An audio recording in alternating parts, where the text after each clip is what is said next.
So tapping, or EFT, emotional freedom techniques, is a process of tapping with our fingertips on key points around the face and torso. Hmm. And I know that if you are new to this, you might think, that's crazy. Why on earth would you do something as silly as that?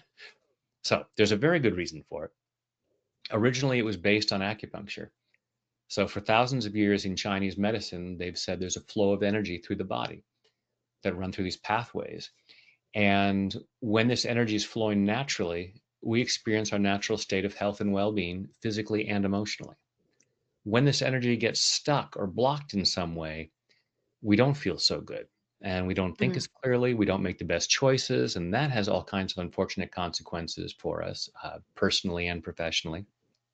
So, in traditional Chinese medicine, the doctor would stick needles in these key points to stimulate that healthy flow of energy. And a psychologist named Dr. Roger Callahan found that by tapping on these points, he could help clear out those disruptions and resolve a lot of emotional issues that cause stress, and also lead to a lot of physical discomfort as well.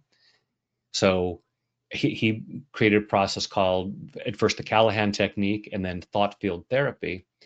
And then one of his first students was a gentleman named Gary Craig, who refined it, simplified the process, and called it emotional freedom techniques.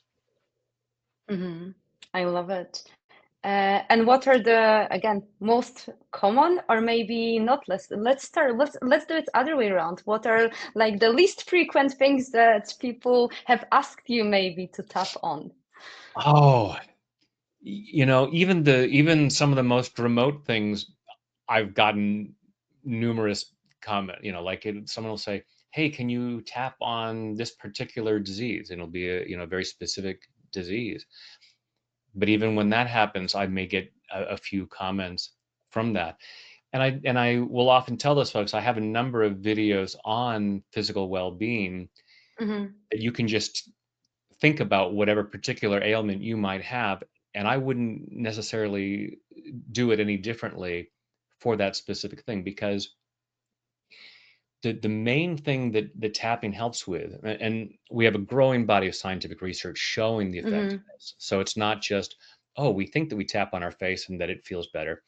We have chemical studies showing that cortisol, one of the main stress hormones, is dramatically lowered when we tap. There are fMRI studies showing the brain scans and showing brain activity and how that normalizes, and parts of the brain that light up under stress normalize.